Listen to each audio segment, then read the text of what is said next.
Pwede pala dito Diyan tayo. Early morning breakfast at 4 a.m. Tara, samahan nyo kami. Kainan na! It's not so bad, it's not so bad.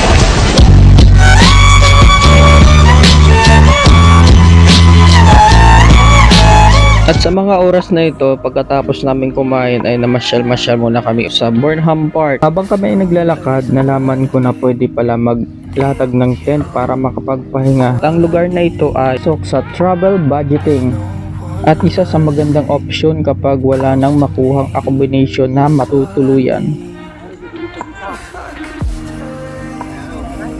Pwede pala dito maglatag ng tent. Yan. Tent. Pwede maglatag ng tent.